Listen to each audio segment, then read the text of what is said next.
हम कहें तो हम सरकारी बेरोजगार हैं एक तरफ से। सरकार ने हमें बेरोजगार को नहीं, हम में से मोस्टली लोग कहीं ना कहीं अपना रोजगार पे लगे हुए थे, लेकिन ये परीक्षा सरकार ने करवाई। और इस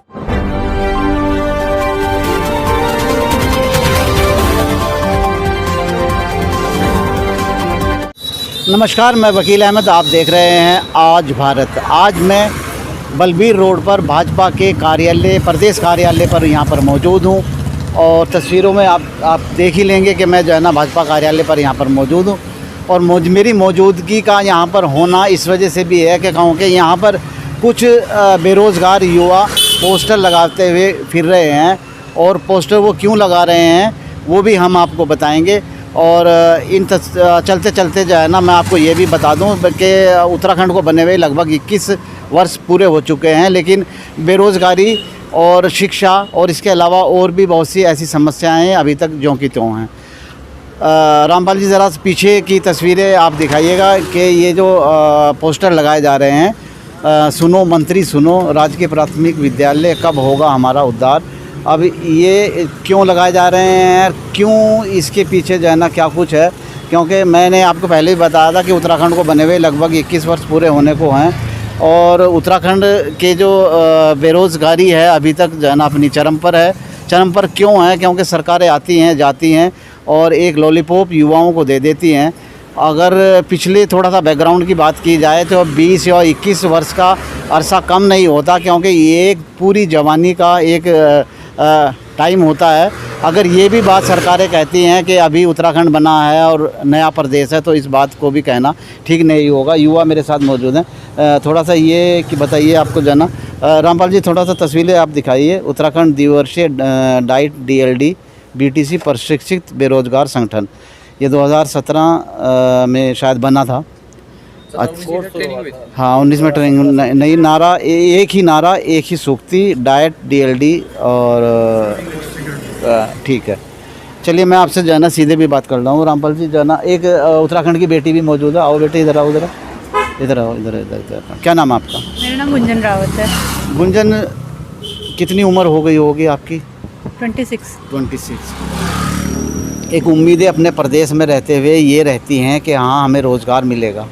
आपने पढ़ाई कितनी की और आज आप किस हालत में हैं? सर, मैंने ये DLED का कोर्स किया था यहाँ राजकीय डाइट से। 2 साल का ये कोर्स था, और इस कोर्स में जैसे पूर्व बैचेस में हुआ है कि कोर्स कंप्लीट होने के कुछ ही माह बाद उनकी ज्वाइनिंग होती थी, पर हमारा ये पहला बैच है जिसकी 2 साल कंप्लीट होने के बाद भी ज्वाइनिंग नहीं हो पा रही है। और इस ज्वाइनिंग के लिए हम लगातार मंत्री जी से, मुख्यमंत्री से और शिक्षा मंत्री से मिलते रहते हैं, बट हमें उनकी तरफ से सिर्फ 5% मिलते हैं। और अभी कुछ दिनों से हम 15-16 दिनों से धरने में बैठे निदेशालय में, शिक्षा निदेशालय में। अभी तक कोई हल नहीं है सर, कुछ न्यूज़पेपर के थ्रू हमें पता चल रहा है कि कुछ कुछ काम होगा, बट हम सिर्फ अब आश्वासनों पर उठने वाले नहीं हैं। अब इस बार हम अपनी नियुक्ति का जब तक हमें मार्ग प्रशस्त नहीं होगा, हम वहाँ से धरने से नहीं। अच्छा गुंजन, एक बात बताओ, एक नारा बहुत अच्छा लगता है, बेटी बचाओ बेटी पढ़ाओ, लेकिन अब इसका दूसरा मतलब निकल रहा है, लास्ट का स्लोगन, कि बेटी सड़कों पर घूमो।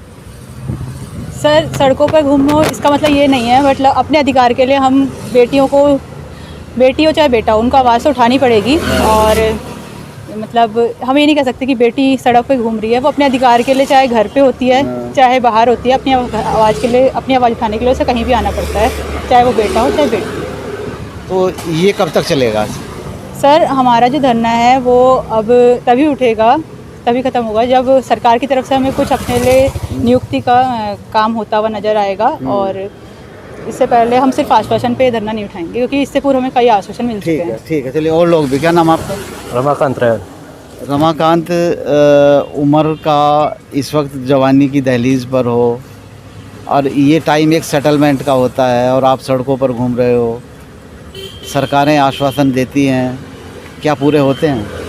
देखिए, सरकारें तो आती हैं और सपनों को लेके ही आती हैं। हमारे पास बहुत सपने होते हैं कि सरकार ये करेंगी वो करेंगी, हम चुनते भी सील हैं। अब हम यहाँ पे 2 वर्ष से अगर हम DLED करने के बाद घूम रहे हैं, तो अभी हमें सरकार से थोड़ा सा नाराज़गी तो है, लेकिन सरकार ही हमारे लिए कुछ करेगी, यही उम्मीद है हमें, और इसीलिए हम बैठे हुए हैं। तो वही है हमें कि जब तक हमारा काम नहीं होता है, नियुक्ति का हमारा मार्ग क्लियर नहीं होता तब तक हम यहाँ से उठने वाले नहीं हैं। ठीक है, 1 मिनट थोड़ा सा आगे आ जाइएगा। डबल इंजन की सरकार मांगी थी जो है ना भाजपा ने, आप लोगों ने दे दी, नतीजा क्या है?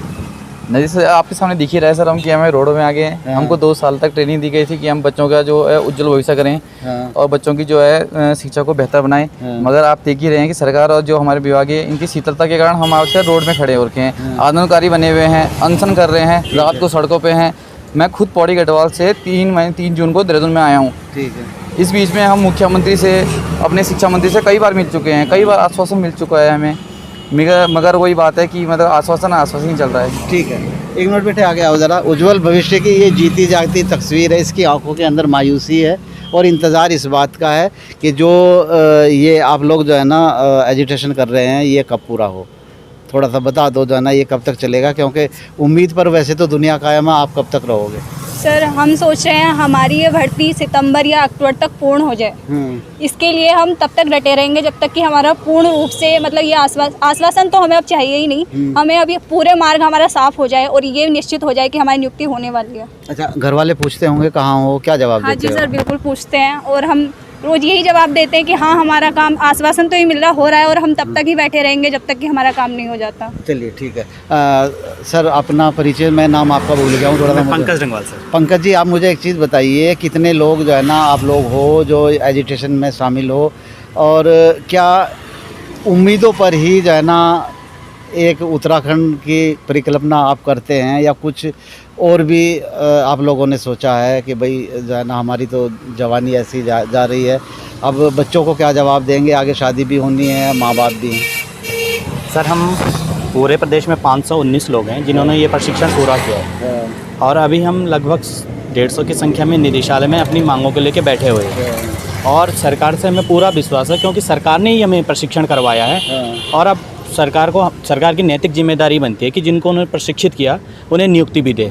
लेट लतीफ़ के लिए हम सरकार से बहुत ही नाराज़ हैं। अच्छा, इतनी देर नहीं पंकज एक चीज़ बताए, सरकार ने प्रशिक्षण करा दिया, सरकार ने बेरोजगारी भी दे दी। बिल्कुल सर, हम कहें तो हम सरकारी बेरोजगार हैं एक तरफ से, सरकार ने हमें बेरोजगार को नहीं, हम में से मोस्टली लोग कहीं ना कहीं अपना रोजगार पे लगे हुए थे, लेकिन ये परीक्षा सरकार ने करवाई और इस परीक्षा में पास होने का मतलब और 2 वर्ष का प्रशिक्षण करने का मतलब था कि आपको सीधा प्राथमिक शिक्षक के पद पे नियुक्ति मिल जाती थी। लेकिन आज 2 वर्ष पूरे होने वाले हैं और हमें अभी तक अपनी नियुक्ति के लिए यूँ इस तरह सड़कों पर आना पड़ रहा है और इन पोस्टर के माध्यम से सरकार तक अपनी बात पहुँचानी पड़ रही है। ये काफ़ी दुर्भाग्यपूर्ण बात है। अच्छा, आपको नहीं लगता, एक अहम सवाल है मेरा आपसे जो है ना कि या आज का युवा या उत्तराखंड का युवा एक राजनीतिक कश्मकश में जो नेशनल पार्टियां हैं उनमें उलझ कर रह गया है?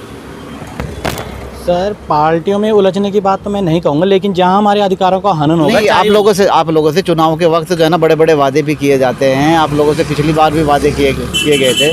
मैं किसी पार्टिकुलर एक पार्टी की नहीं बात कर रहा हूँ, कांग्रेस भी है उसमें, भारतीय जनता पार्टी भी है, दोनों ने ही सत्तासीन रहे हैं। तो आपको नहीं लगता कहीं ना कहीं ये चीज़ यार दुख होता होगा, यार हम इन लोगों के हाथ की कठपुतली बन गए हैं? बिल्कुल सर, दुख होता है जब हम अपनी मांगों के लिए इस तरह सड़कों पर उतरते हैं और इस तरह मंत्रियों के चक्कर काटते हैं। तब भी हमें सिर्फ एक तरह से मतलब एक तसल्ली दी जाती है कि भाई आपका काम हो रहा है, लेकिन ये कितनी मतलब आज हमें लगा लो 2 साल पूरे होने वाले हैं, अभी तक मतलब सिर्फ ये हुआ कि हाँ तुम्हारा काम हो जाएगा। लेकिन वही है कि हमें एक तरफ से बहुत निराश है और तकलीफ सर जरूर होती है कि सब हमारे द्वारा चुने हुए लोग हमारे ही काम के लिए आगे नहीं आते, बढ़ चढ़ कर हिस्सा नहीं लेते हमारे काम में। अच्छा, अब आप सरकार तक अपना मैसेज पहुंचाने के लिए क्या कुछ आप कहना चाहोगे, ये बताओ। सरकार से सर हमारा एक ही मैसेज है कि जिन लोगों को आपने चुना है पूरे प्रदेश के युवाओं में से और जिनको आपने प्रशिक्षित किया है, सबसे पहले उन्हें रोजगार दो, क्योंकि इनको प्रशिक्षण आपने करवाया है। तो सरकार से सिर्फ एक ही मैसेज देना चाहूँगा कि शीघ्र जो डीएलएड प्रशिक्षित बैच है इसकी नियुक्ति की जाए स्कूलों में। चलिए इन चेहरों को एक बार रामपाल जी थोड़ा सा गौर से और दिखाइएगा। इनके चेहरे पर जो मायूसी है और आंखों के अंदर एक उम्मीद है कि जो जिस मकसद के लिए ये लोग निकले हैं और अपनी जवानी को सड़कों पर ये लोग गुजार रहे हैं, इनकी जो जिम्मेदारी वाला कोर्स इन लोगों ने किया था वो पूरा नहीं कर पा रहे हैं। और इन्होंने ये भी बात जो है ना साफ तौर से वाज़ेह तौर से कही है कि सरकार ने अगर प्रशिक्षण कराया था तो सरकार की ही जिम्मेदारी बनती है। और एक अहम बात जो है ना यहाँ पर पंकज ने कही है कि हम सरकारी बेरोज़गार हैं। ये सोचना अब सरकार को होगा कि जो सरकारी बेरोज़गार जो है ना इन लोगों ने, इन युवाओं ने जो है ना अपनी दुखते दिल से इस बात को कहा है कि हम सरकारी बेरोज़गार हैं। सरकार को अब ये ज़रूरी देखना होगा कि इनकी बेरोज़गारी को कैसे ख़त्म किया जाए। अपने सहयोगी आरपी सिंह के साथ मैं वकील अहमद, आज भारत, देहरादून।